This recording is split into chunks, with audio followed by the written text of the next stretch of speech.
There's an African proverb that says if the lions don't tell their stories, the hunters will get all the credit.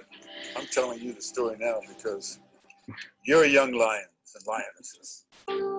My great-grandfather had been in slavery, and it goes across generations. You just don't get rid of it simply because there are no chains on you. The effects of slavery are still very prominent, just as the effects of the Holocaust are still very prominent amongst our brothers and sisters in the Jewish community. The Jewish people have the DNA in their soul to look up close to what happened to African Americans after slavery. We came to the South, young Jews, rabbis, many of them refugees from Nazi Germany. We hear Dr. King quoting the prophets. That was extraordinary. It made us proud. Rabbi Abraham Joshua Heschel said, the future of America will depend on how it responds to Dr. King. It was the work that Dr. King had spoken for, fairness, equality against anti-Semitism, and sort of freedom for Soviet Jews. Allah's Jewish presence in the civil rights movement was evident almost from the beginning. With Sam Levinson and Harry Wachtel, the lawyers who worked with Dr. King, they were advisors, marchers, fundraisers. They were in the thick of things. Many Jewish students worked all across the South. And I will never, ever forget 3 young men, Andy Goodman, Micah Scherner, and James Shaney. Birmingham is Bombingham. We all know the Exodus is the central narrative of our redemption. And here is a modern situation. Shall we do nothing? We could not have gotten anywhere had not Protestants, Catholics, and Jews showed up from all over the world. Rabbi Yaakov Prince spoke immediately before Dr. King. The most shameful and the most tragic problem is silence. The civil rights challenges of our time, the human rights challenges of our day, they hang on me, they hang on you, they hang on who? They hang on us. We all need to get together to find out the bigger picture. Those who have been stepped upon to lead the way. It's all about our humanity. And if we don't figure out a way truly to work together, we'll just be like hamsters on a wheel. The systemic oppression and issues will just continue. Too many people living in fear. Your Rabbi Heschel and Martin Luther King Jr. were here today. I think they will be saying, we need to pull together the generation yet unborn. The soul of America is at stake.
Good afternoon. My name is Anat Sultan Dadon, and I'm the Consul General of Israel to the Southeast US. We are very excited to be hosting this exclusive one-hour conversation with Emmy Palmol today about Israel's concrete decisions to fight racism through education, media, and police outreach. This exclusive one-hour discussion will primarily highlight the progress of eradicating systemic racism against Israelis of Ethiopian origin. A special thank you to student leaders, Fana Ruth Haile Selassie from Spelman College, Cameron Markel Nolan from Morehouse College, and London Camel from Florida Agricultural and Mechanical University for inspiring us to organize today's conversation. They, like the many of you who are student leaders and change makers, are an inspiration to us all that there is hope in collectively fighting against all hate.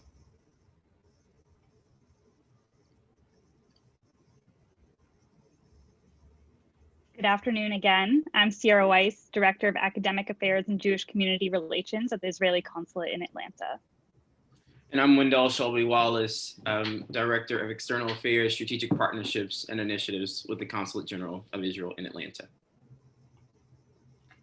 We are very excited about the amazing speaker that we have with us for today's conversation. The first part of our event will be a conversation moderated by Sierra and Wendell, after which we will take questions from you all. But before I turn things over, I would like to briefly introduce our phenomenal speaker. Emmy Palmol is an accomplished and recognized international leader in the field of justice. During her 5-year term from 2014 to 2019 as Director General of the Israeli Ministry of Justice, she led a number of reforms as well as progress in societal areas such as diversity and employment. In 2016, she headed the Interministerial Committee to fight institutional racism against Ethiopian Israelis, which led to the implementation of dozens of recommendations and the establishment of a special anti-racism unit in the Ministry of Justice. Throughout her career, Palmol has also devoted efforts towards gender equality and has personally served and serves as a valued mentor to younger women. Recently, Palmol's extraordinary experience and important voice in combating all forms of discrimination and hate has been recognized as she has been selected as a member of the newly established Facebook Oversight Board. We are honored to have her join us today.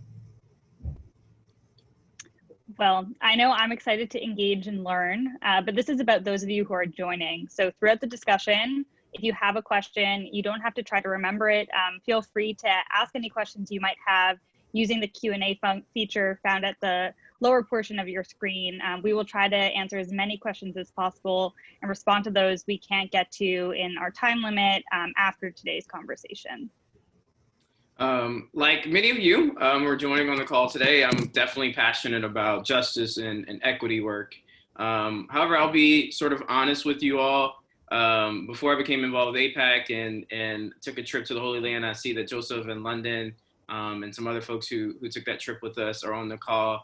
I was sadly unfamiliar with the diversity of the state of Israel.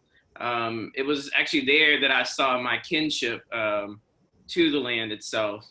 There I met Jews and Bedouins and Arab Israelis, Druze, and Israelis of Ethiopian origins. I'd actually like to know how many of you, and I'll turn on the chat feature in just a second. Actually like to know how many of you are actually familiar with Israelis of Ethiopian origins. So give me 1 second. I'll turn on the chat and you guys can type those responses into us. But anyway, I think it's really important that before we begin this discussion with Emmy Palmol, that we actually dive into learning a little bit about the history of Israelis of Ethiopian origin. So check out this quick video. It's actually featuring one of my favorite folks who works in the Ministry of Foreign Affairs with us. Her name is Casa Maisie Harbor. She's our Deputy Consul General in Miami. Casa was actually intending to join us for today's discussion, but she's actually now at home enjoying her precious, healthy, and happy newborn baby. So check out this video from Casa and we'll be right back.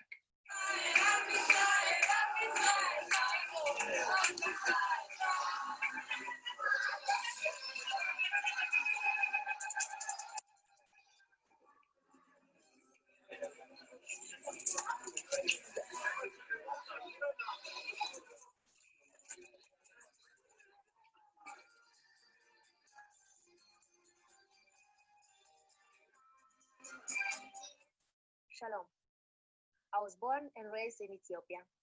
Until the age of 10, I lived in Gondar in the Amhara region. But my roots come from Jerusalem. From the time of King David and King Solomon, from the time of the first temple in Jerusalem.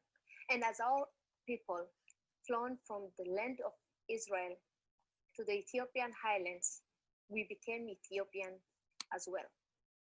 But we never lost our heritage, our tradition, our Judaism. I remember my grandfather was praying at home in the evening, sitting just in front of our house. The sky was dark, and in Ethiopian villages, the only source of light we have arises from the moon and the stars. I sat next to him and asked, "What are you saying? Are you talking with God?" And my grandfather, Solomon, replied, "I am praying Le'amlaka Israel, God of Israel. Redeem us and take us back home." My entire life, I heard stories about Jerusalem, of our forefathers, Abraham, Yitzhak, Yaakov, Abraham, Isaac, and Jacob, of King David and King Solomon, of our holy temple, of our holy land, or of our holidays, observing Shabbat without disruptions, prayers without prejudice, in our holy land without racism and discrimination. So I gladly joined my grandfather with my hands lifted above, and I prayed, "Amlaka Israel, take us back home." In the late 1980s and early 1990s, there was a terrible period of civil war in Ethiopia. The Jewish people of the Beta Israel were rescued from certain death by brothers in Israel. More than 14,000 Jews were flown to Israel in 36 hours. After thousands of years, we were able to return to our home. When I arrived in Israel, I could not read and write. But now, I serve in Wellington as the Deputy Ambassador of the State of Israel to New Zealand. This year, we are celebrating 70 years of the modern State of Israel independence in a strong, vibrant, and innovative country. I am a proud Zionist because Israel is a place where people of all ethnicities and people of color enjoy equality, live in freedom and prosperity under the law. Israel is a country where all the religious groups live freely, that respect freedom of speech, where in every classroom and universities, you can find Arab Christians and Arab Muslims, where Jews and Baha'i, Druze and Armenians, among many other ethnic groups, all study together. A home where every Jew can feel confident that no matter where they live in the entire world, they have a safe home that will take care of.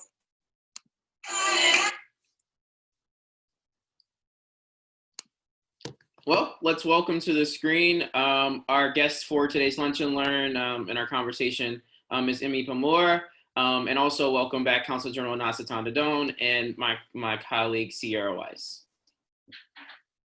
So thank you again for agreeing to join us all the way from Israel. I know it's a little bit getting later in the day there, so we really appreciate your time today.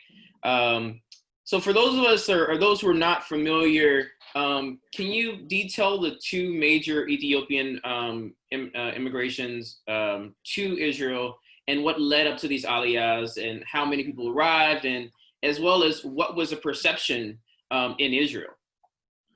Actually, first of all, I'm so happy to be here and thank you for this invitation. I'm really thrilled to have this opportunity to speak to students and community leaders.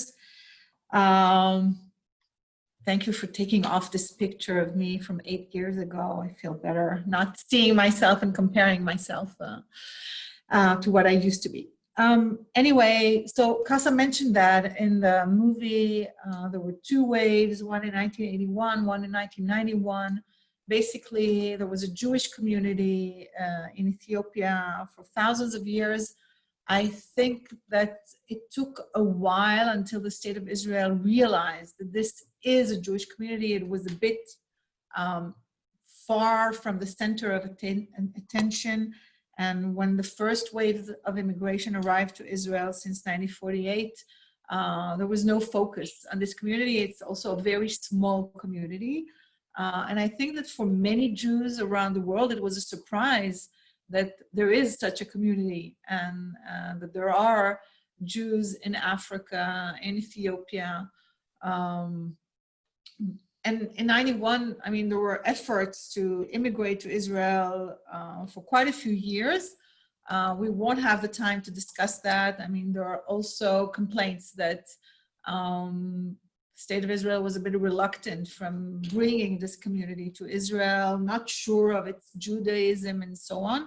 But by 1981, those issues were solved and two groups arrived, one in 81, one in 91. It was a group of 14,000 people. Nowadays, the entire community in Israel is about 180,000 people, and it's about 1.6% of the population in Israel. It's a very small group, but an important one. And for me especially, a very dear one, not just because of the work I did about the racism against this group, but because I have friends and my children have friends from this community, and it has an amazing culture and contribution to the diversity of Israel. Thank you. I can't hear you. You're muted. I'm muted. Thank you. Yeah. So how did you become familiar with these issues while leading Israel's Ministry of Justice? And can you tell us what this ministry does and what your role was there? Okay.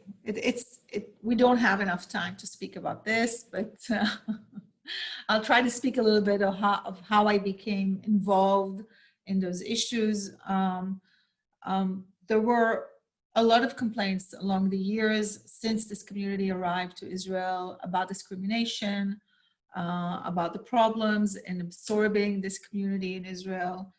But only in 2015, a really huge protest started after a young soldier of Ethiopian origin was accused of attacking two police officers, and shortly after that, a film was discovered in which you could see that actually the officers were the ones who attacked him. And this actually took out to the streets the younger generation of the Ethiopian community in Israel.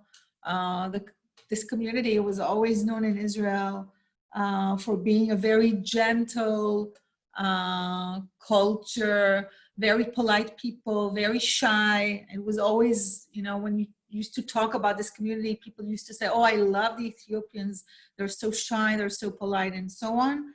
And in 2015, after this short movie was exposed, of course, in social media, a younger generation went out to the streets and said, enough with this, enough with policing, enough with discrimination, enough with ignoring us and our problems, and especially look at us. We are the Ethiopian community, not our parents, with the white clothes who came out, came from those big planes, and most of them were illiterate.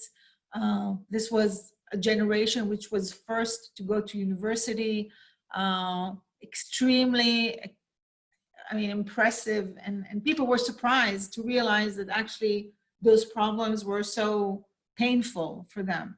And the major issue was policing. The government took it very seriously, first of all, because the protests were huge, but also because people were shocked that there is so much pain and so many complaints.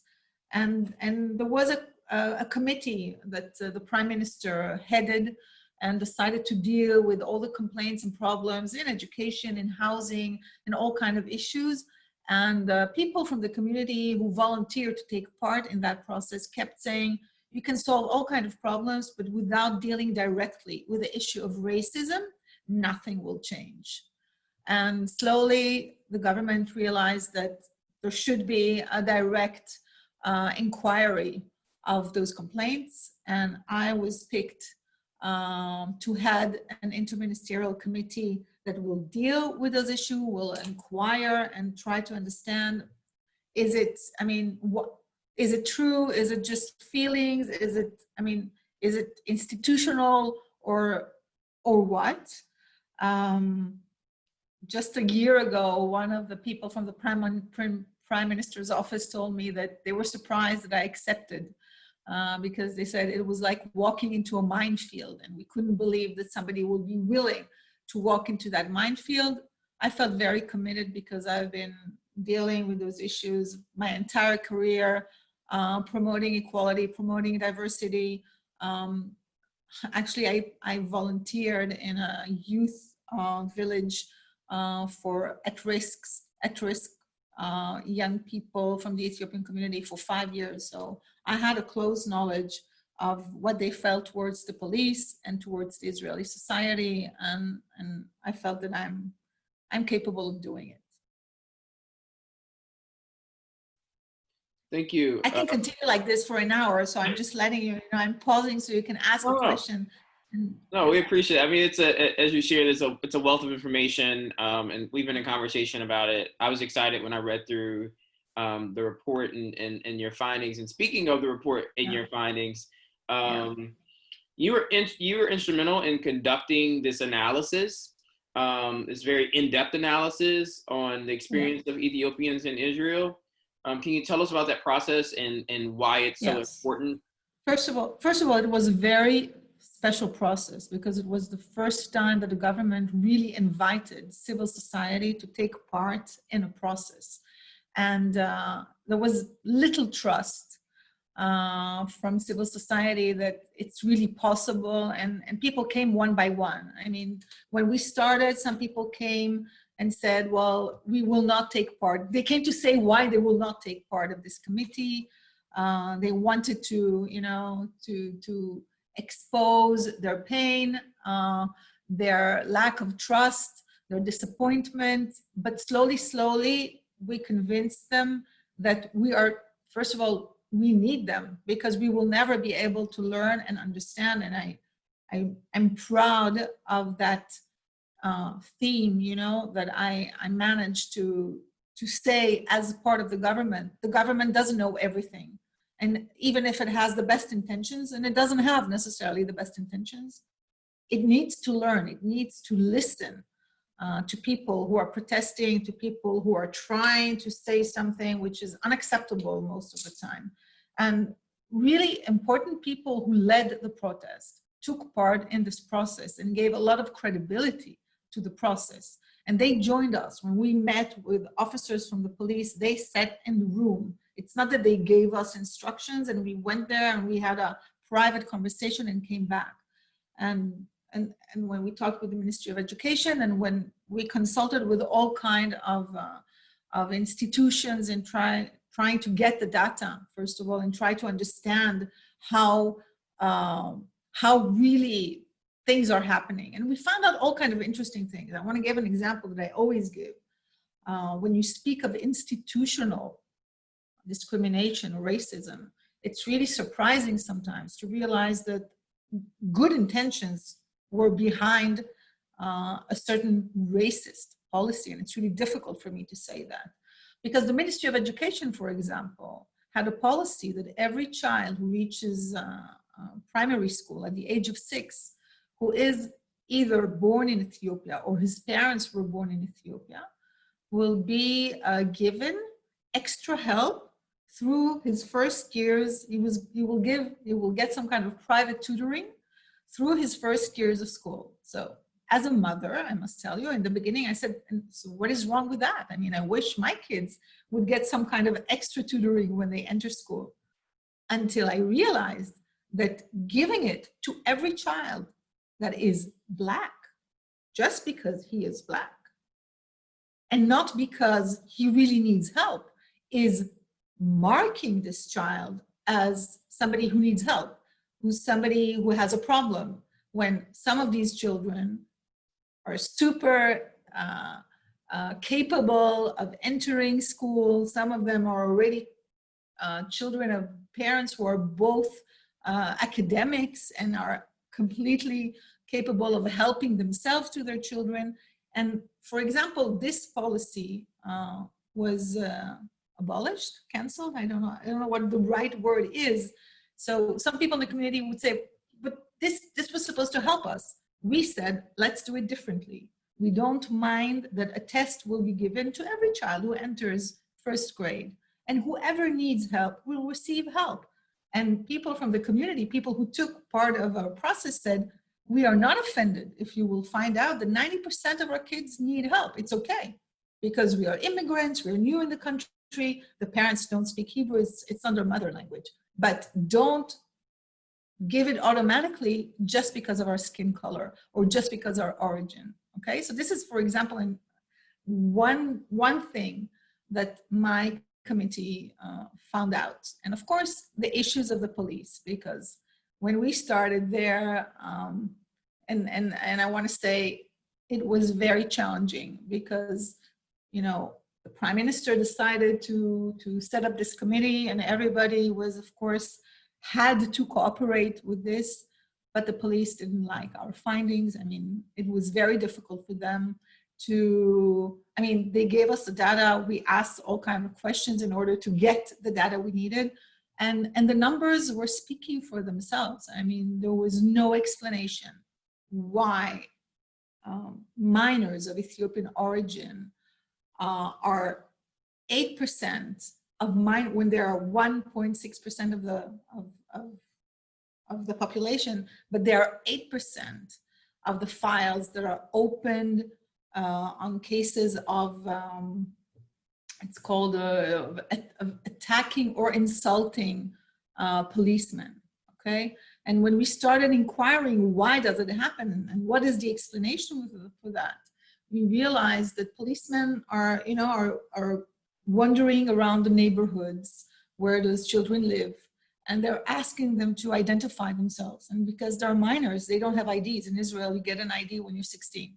So automatically, when you ask a 14-year-old to identify himself, he can't, okay? So it was like a certain, I'm saying it very carefully, a certain harassment that kept happening. And once it started, so for the first time, nothing happened, but for the second time and third time, you know, when you harass a minor, you know, he loses it. So one time he insults the policeman and says, get off my case.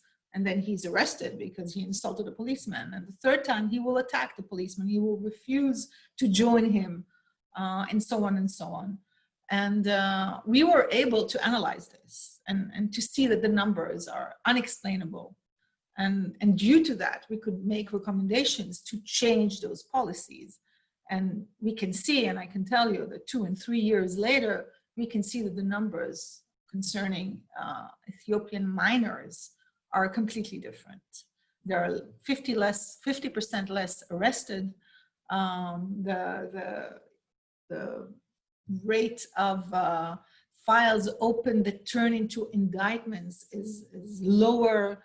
For example, in 2015, there is only one prison. Israel is a small country for people who don't know that. So we have only one prison that is for minors, and it has only 120 prisoners usually, but 40% of them were minors from Ethiopian origin. 40% when they are 1.6 of the population. You have to ask why. So you can assume that because they're new immigrants, maybe there is more crime amongst them, but not in those rates. And we, you know, once we started asking the questions, how does it happen? We saw a whole process that, you know, drew those children into the prisons. Last time I counted, it was in 2019, the percentage was, we got a report from the prison services, a monthly report. And we could see that every month there is between 3 to 10 out of 120 that are from Ethiopian origin. It's still more than their percentage in the population, but it has nothing, it's nothing like it used to be. And of course, you have to understand that when you want to make change, it takes time. I mean, it's about changing a lot of things in the process. One good example, and I'll stop after that. For example, we learned that the children of Ethiopian origin get 4 times more recommendations from parole officers to be sent to jail rather to some kind of correction outside of jails.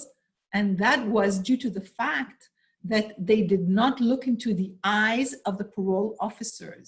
And according to criminology theories, when you don't look into the eye of the parole officer, it's when you don't take responsibility on your acts. So they were considered as if they're not taking responsibility for what they did. And it took a while until an Ethiopian social worker got into the parole services and realized that his colleagues do not know that the culture in Ethiopia is such that children are educated not to look into the eye of adults because it is considered disrespectful. And you realize, every time I say that, I feel pain thinking that a whole generation was misinterpreted on the basis of not knowing the culture and not understanding that they will never look into the eye of an adult because it's disrespectful in their culture.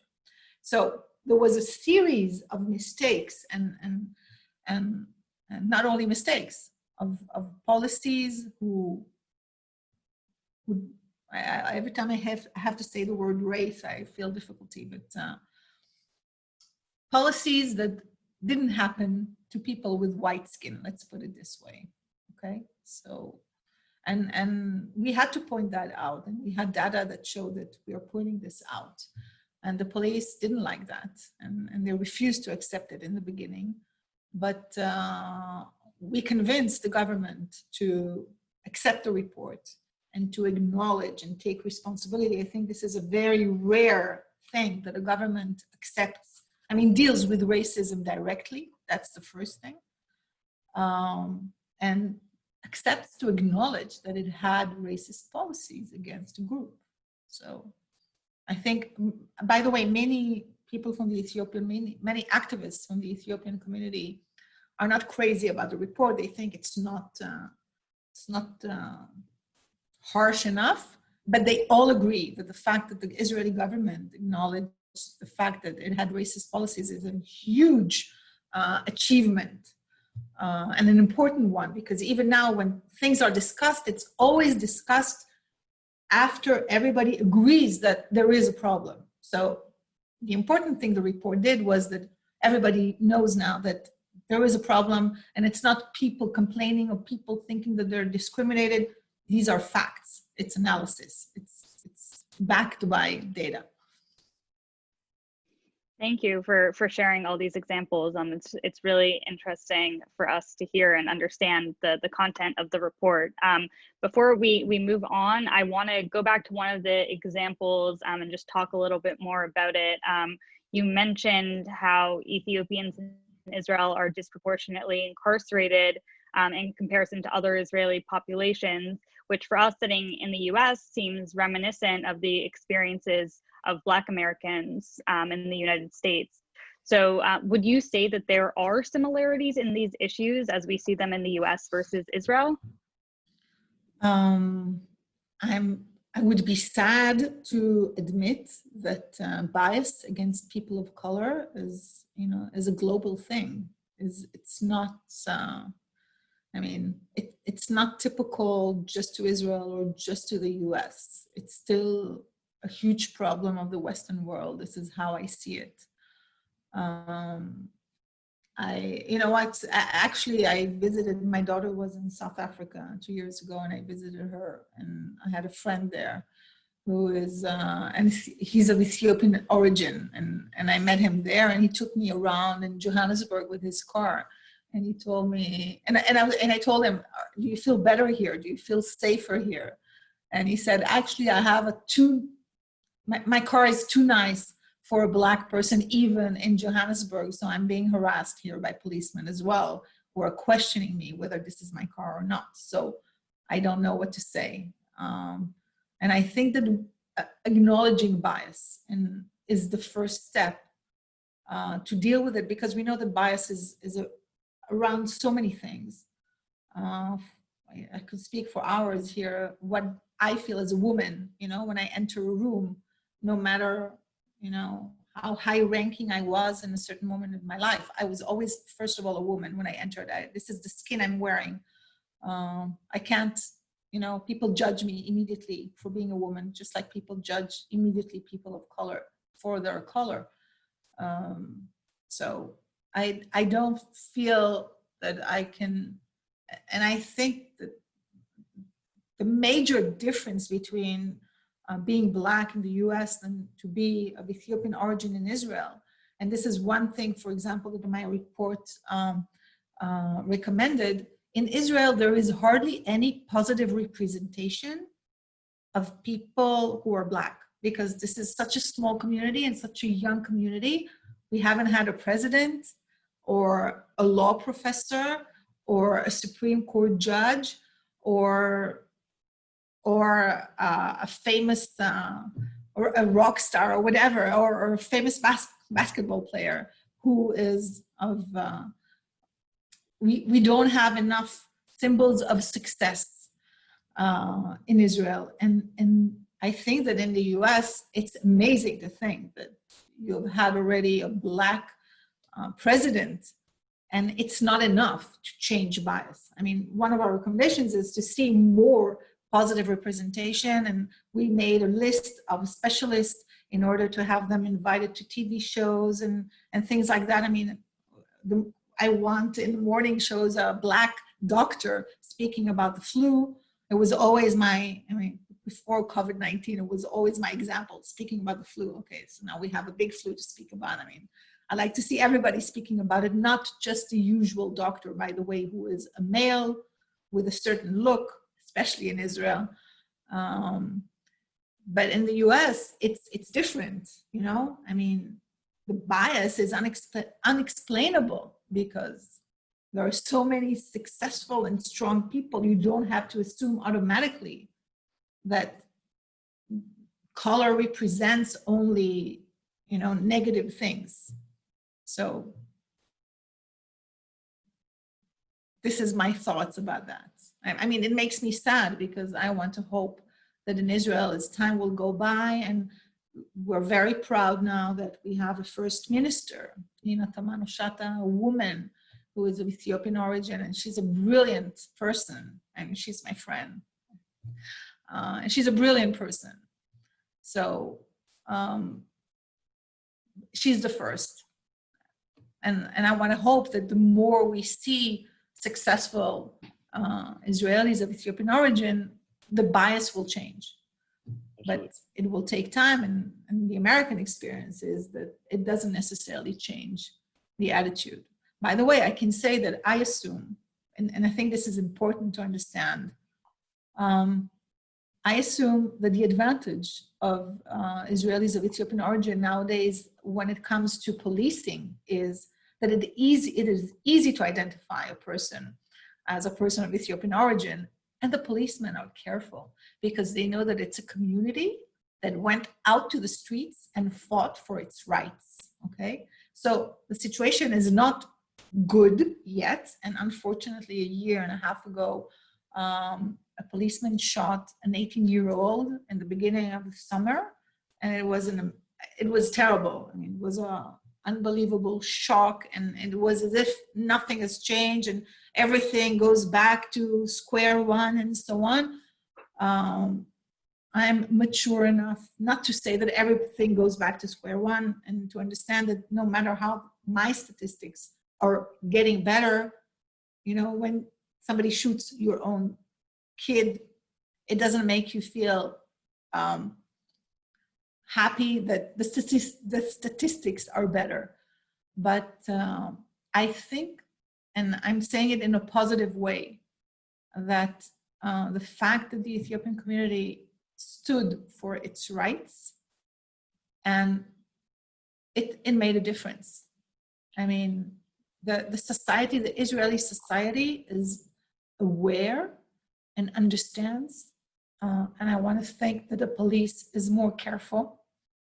Doesn't mean that it doesn't make mistakes. By the way, it doesn't mean that policemen don't resent sometimes the citizens of Ethiopian origin because they feel that they're being accused of racism and whatever, okay? There is a theory in Israel that because many of the policemen are themselves Israelis of color, not as dark as being of Ethiopian origin, they're actually taking out on the Ethiopian community what their parents have experienced when they first immigrated to Israel. And so I want to jump in. We have a few more minutes before we open up the floor to questions from the students and community leaders that are on the call. You answered one of the questions that I've had as I shared with you before the call. We're in a very interesting time period here in America with the communities responding to recent incidences such as the community in Kentucky. And you know, I think many of the viewers on today's call are looking to ways in which they can be instrumental in making a change. We've been, you know, the history of those of us of African descent being in America stems for over 400 years. And Israel is a relatively young country. What can Israelis do on an institutional and social levels to change the current status of institutional, and I specifically say institutional, racism in Israel? And I think some of us in America can look to those ways to as ideas. So I'll say that I'm very proud that I have established in the Ministry of Justice an anti-racism unit. And it's important to emphasize that it was established in order to deal with all kinds of racism, not only against Israeli of Ethiopian origin. This unit is in charge, first of all, on receiving complaints from the public about institutional racism, and it receives from every group in Israel, Arabs and Druze and Bedouins and Israelis of Oriental origin and Russian origin. I mean, everybody is racist towards everybody else, you know, when they just get the opportunity to be like that sometimes. So first of all, this was one thing that said, okay, the government is taking responsibility. And it was like, my thought was to make it easier to complain, to have a 911 for racism in the government. That you don't have to try and ask yourself, I've been discriminated in a hospital, how do I deal with it? Okay, we had a complaint, for example, of an Israeli of Ethiopian origin who was asked by his physician to go to be the last one in line, although he was supposed to be the third, because he will have to clean up his clinic after his visit, okay, which is obviously a racist comment and all kind of issues like that. So first of all, they receive complaints from all over the country. We have nominated, just like you have somebody in charge in every ministry on gender equality, we have now somebody who is in charge on the prevention of racism, which means that it's a person who, first of all, receives complaints in every ministry and every governmental institution. They're also in charge of advising on how to prevent racism, not only to deal with it after it happens, but on instructing the public servants, advising the director generals on policies or on issues, and trying to raise awareness to racism. So this is something which, you know, it's like a long-term systemic plan that is supposed to really connect every governmental institution to fight against racism. So this is like the major thing that we're dealing with. And the others is all those recommendations that we don't have the time to speak about, that deal with education and how to promote diversity in the government, because I believe that once you know each other, you become less racist. I think that when people work with each other, you know, they have the same problems. They complain about their kids, about their mother-in-law. You forget, I mean, all races have bad mothers-in-law. I mean, there isn't one group in the world who doesn't complain on that. So I really believe in diversity as something that changes bias, but it's work, okay? So we have also people in every ministry that are in charge of diversity, which is also something new, and they have to work proactively on having a more diverse public service in Israel, which is, again, not just about Israelis of Ethiopian origin. And I wrote at the beginning of my report that the Israeli society will owe the Ethiopian community for what they did, because it forced us to deal with those issues, and it will serve many other communities, not just the ones who are originally. And I wanted to show you the report, because I teach public policy. And one thing that I teach is never assume that you will get attention for what you're doing. And in Israel, usually when you publish a report, it's white and it's written in blue, and it's on your desk like many other reports, and nobody looks at it. And this report was supposed to draw attention with its unusual colors. And I can tell you that every time I walk into an office, I see this. I see that somebody received it. And at the time, and this is one last thing that is important for me to say. I sent this report all over the country, inclusive to judges and to every court in Israel. And I want to tell you that I think that one of the biggest achievements is court decisions that are based on the data that was gathered here, and which enables public defenders to prove the innocence of young Ethiopian Israelis based on the assumption that they were victims of policing. And I think that maybe every month I receive a quote from a judgmental decision. It's really, I mean, if I think there is one achievement, one real deep changing achievement, this is the one. And it's really, it shows that there isn't, when you do serious work and you inquire things, and you don't just, it wasn't a political act, doing this committee. It was really about inquiring the problem. And we have now things that helps us to change reality. Of course, it's not perfect, and it's far from being perfect, and it won't be perfect next year, but the change is there, and we know how to promote it. Questions? Thank you. I think Sierra has one more question, and then we're gonna start taking questions from the audience. We have about 1 more minute for that question. Yes, so just a short response for this one, but just wanted to share your perspective on this with the audience. Your extensive experience and important work that you've promoted in combating hate and discrimination has also led you to be selected as one of the 20 on the global picks for Facebook's oversight board. So could you share with us briefly what you feel you bring with you to this important role? I bring a lot of commitment to serve the public, because I was 24 years a public servant, and I sit in this board thinking of 2.5 billion users. I try not to think about it because it's terrifying, and it's a huge mission.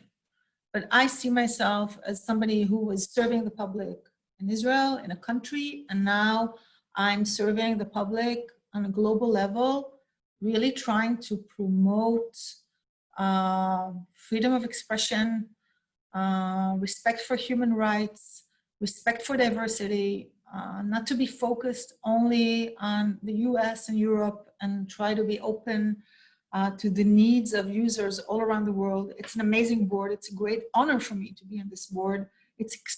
I mean, I've never seen anything as diverse as this board, not only because we're 10 women, 10 men, and people from all over the world, and not only lawyers, but activists and journalists, and one politician, the former Prime Minister of Denmark, one of our co-chairs. And I really hope it will work, because we are truly committed to give something else for the users, something which is more transparent, more fair. And we all understand that social media needs some kind of oversight board. We are very humble in our expectations. We understand that the mission is very difficult and it will take a while until it will be effective, but we are extremely committed to make it work. Thank you so much. I think we've been talking enough. I want to bring in some great students that we have on the call and some community leaders as well. The first person I'm going to bring on is actually a good friend of mine who traveled to Israel with me. Her name is London Campbell, and she's a student at Florida at FAMU. So I will be promoting London right now. And London, you should be able to turn your camera and microphone on and come on whenever you're ready.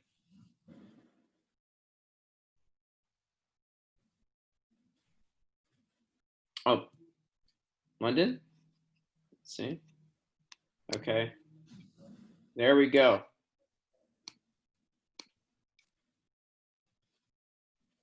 I can hear you, but can't see you. There we go. Hi, everybody. Hi, how are you? My name is London Campbell. I attend the Florida A&M University located in Tallahassee, Florida. And I just want to thank you all for being here today. I just have one quick question. To my understanding, it was that this unit was established after the protests were broke out. How do we best get the government's attention into helping making sure that there's a purpose to our protests and making sure that the proper legislation is followed through and we're not just out there protesting in the streets for no reason? I think that it's about protest, first of all, is something authentic about pain and anger.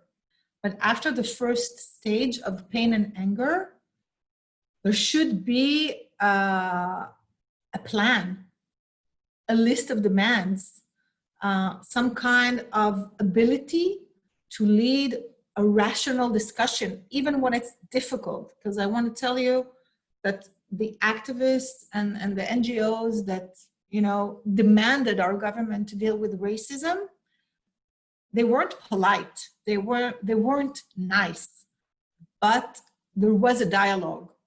And the capability of having a dialogue with government is not obvious. It's a decision of people who go to protest, because I guess that you know better than I do that many people want, they like the fire and they don't necessarily are committed to the dialogue. And in order to have a dialogue, you have to speak the language of policies, government, legislation, and so on. And I can tell you that the fact that this small community is so persistent in its, in its protest is something that you understand as a government, that you will never get rid of it until you act, until you change, until you do something. And I can tell you, as somebody who was a government official, that many times I expected, my partners to that work to say, wow, great job. But they don't. Every time we had an achievement, they said, okay, so what's next? And this is not good enough. And we had a great recommendation, but it has not been implied yet, or it has not been implied fast enough. And I think that between governments and protesters, there will always be this tension, okay? But the tension has to be such that it has a concrete goal and it's capable of demanding something concrete from the government.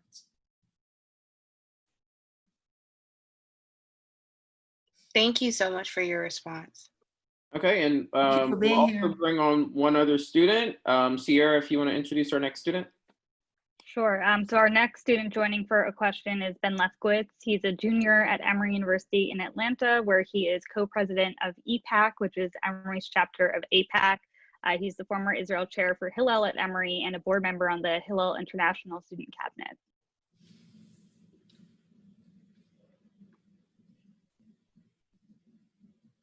and he'll be joining us on camera in just 1 second.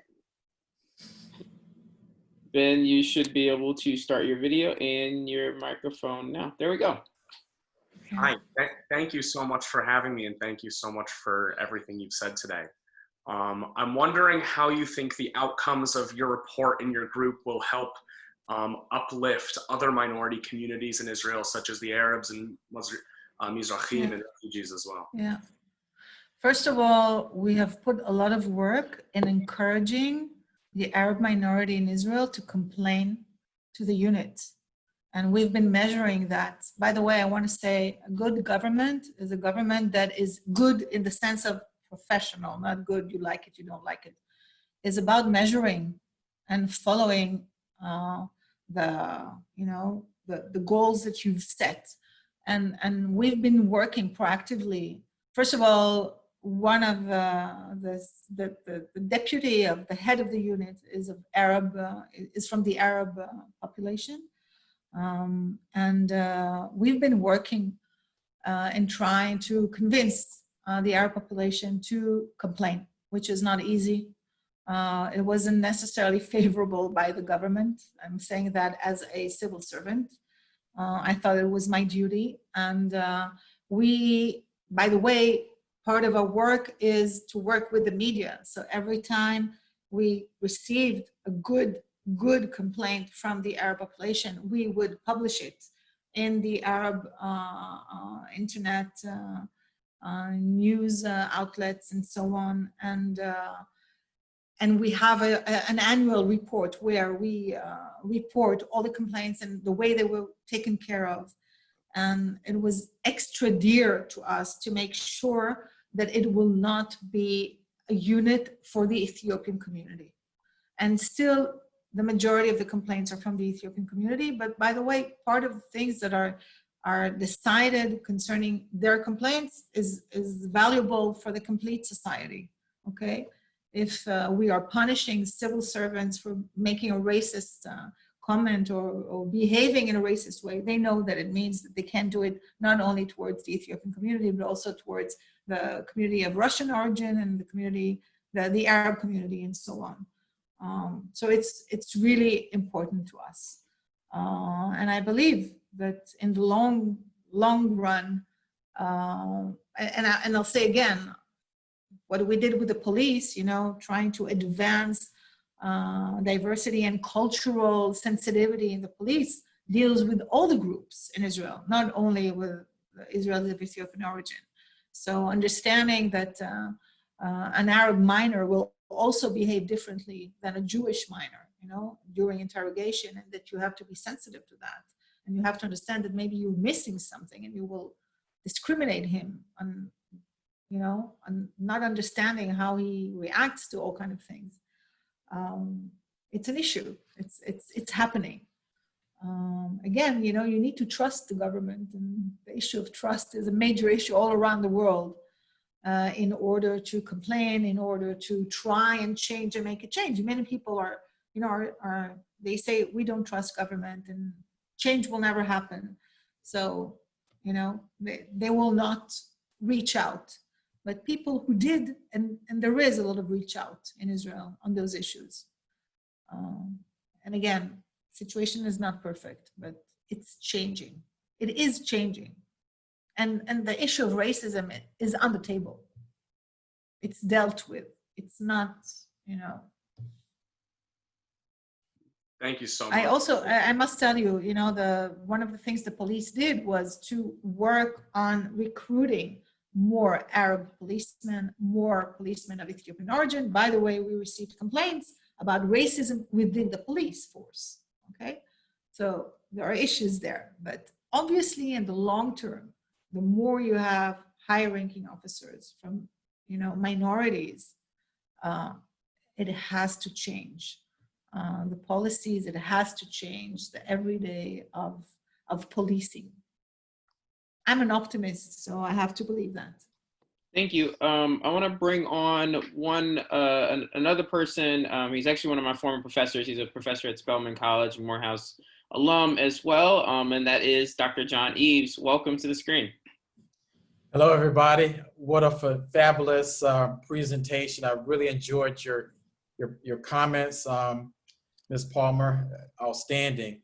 So as Wendell pointed out, I am a professor at Spelman College, which is one of the Black colleges in the United States.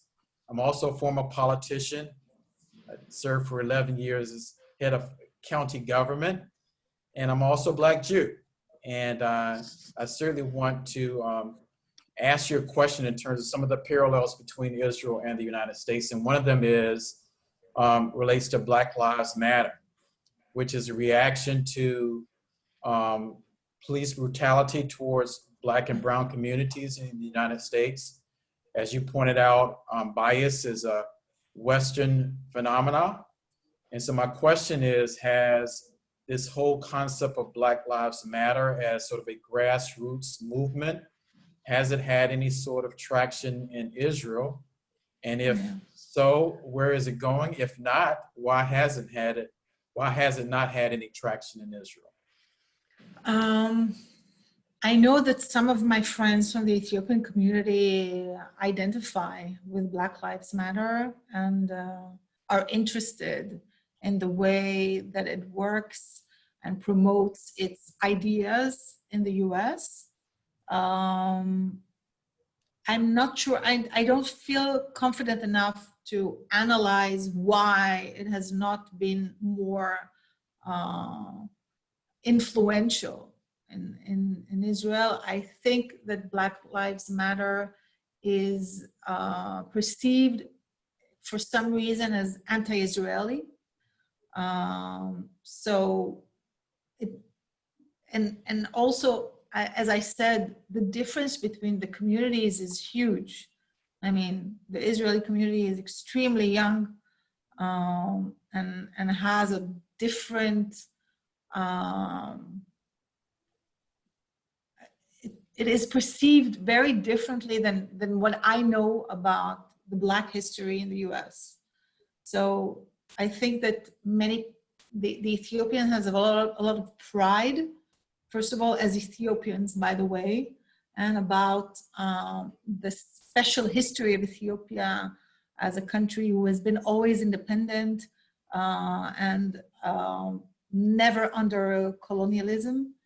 And I think that also on this, the Israelis of Ethiopian origin want to identify themselves with their history in Ethiopia and the pride of being Ethiopian, rather than the American history that started with slavery, which is a completely different context.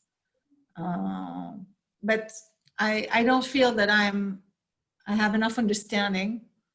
I remember myself, by the way, I was in the US, I think in 2014, and I was in Boston, and all of a sudden I saw a sign that said Black Lives Matter. I have it on my Instagram, by the way. I just took that picture. I didn't know that it was a movement. I just related. I felt that I'm identifying with this message, Black Lives Matter. So although Israelis look up to the US and to everything that is happening here, for some reason, this has not been something that is very influential on the way it works in Israel. Thank you, Dr. Eves and London. You all can stay on. We're going to bring on the last question from the audience. And again, you all can type questions in the Q&A. I'm using the Q&A feature, and those that we're not able to answer during this call or during our conversation, we'll follow up after today's event. But our last question from the audience will come from Joseph Beard, who is a junior at Morehouse College, and like London, who serves as campus liaison for APAC at FAMU.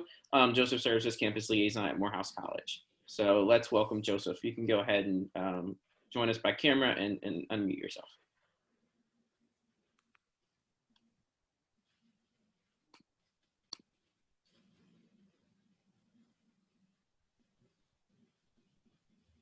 Hello. Once again, my name is Joseph Beer. I'm here at representing Morehouse College. So my question is, do you believe that more Ethiopian representation within the Israeli government will produce the justice and equality that's being demanded? And will this representation be enough for systematic change to occur, or do you think that it's more of a cultural shift on Israelis that needs to happen for this change in demand? I really hope that we don't depend on Ethiopian representation, because it's such a small group that if it will depend on that, we're in trouble. And I'll say more than that. There is a big discussion within the Israeli society whether this is the problem of the Ethiopian community or is it the problem of the Israeli society. And as you can guess, I think it's a problem of the Israeli society. And although I'm very familiar with the term of nothing about us without us, and of course I would like to see, in general, I would like to see good people in the government, by the way, more in the public service rather than politics, in order to make change and so on. I would like to think of this matter as a responsibility of people who are against racism and not of people who suffer from racism. And I'm sure, by the way, that the activists of the Ethiopian community in Israel will not, I mean, they don't have to be in the government in order to be influential. They are influential. They know how to shake the country when it needs to be shaked, and it happened, you know. After the shooting last year, the center of Tel Aviv is like the biggest city in Israel. It's not the capital, but it's the biggest city. I mean, the streets were full. And by the way, there was a conflict at that time because the protest was considered as very violent. And the general society and the social media complained because streets were blocked and people were sitting in their cars for hours and they were late for weddings and whatever. And people on social media wrote to the Ethiopian community, "You lost us," because this protest was too wild. And young people from the community said, "We lost you? Did we ever have you? I mean, was it ever a problem of the entire society? When we went out to the streets, did all our not Black friends join us on this protest?" The answer, unfortunately, is no. And so I'm hopeful that the change in the Israeli society will not depend, not because I don't want, of course, I would love to see anyone who wants to be a politician, good luck. But I would want to believe that it's everybody's responsibility. And I didn't mention that, but there's also a small Black community amongst the Bedouin society in Israel, which is also terribly discriminated amongst the Bedouin and amongst the Arab society. So, you know, there are so many issues concerning racism, you know. I'd like to think about it as everybody's problem. And yes, the Ethiopian community's achievement and contribution to the Israeli history, that their protest forced the government to deal with it for the first time, and it's irreversible. Once it's out there, you know, you have to face it. Well, thank you again so much. The time is, as our friends would say, the time has been well spent. And I hope that the students who are on the call and those of you who are listening in as we continue having these other dialogues in the series Against All Hate, and with our partners at Spill the Honey and Morehouse College for our shared legacies discussions, that we're taking these lessons, not just from the Ethiopian community within Israel, but from everything that we're learning on how we can work together to build a better world. A world that reflects that we will not tolerate hate. We will not tolerate allowing our biases and our fears to turn into hate. So before we head out, I'll share with you one other opportunity. But before I do that, I do want to allow Consul General Nat Satan Dadon to give us a few closing remarks. And she's been sitting there silently, which is really interesting for us in our dynamic as a consulate, because that's rare. So I know that we're all eagerly listening in and learning. So Consul General Suthandadon.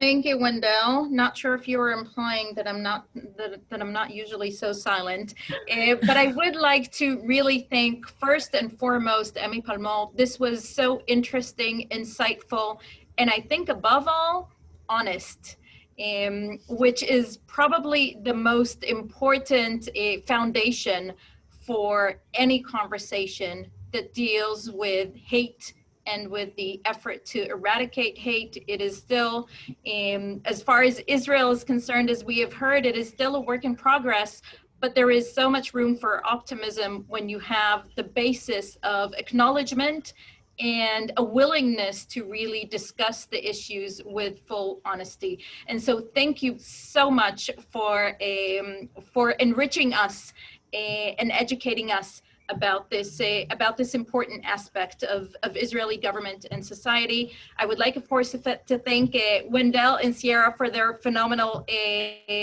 moderation. And for all of the participants, I would like to thank you for being with us. And we will be following up, of course, with an email with further information, but we do look forward to seeing you also in our future programming against all hate. So thank you.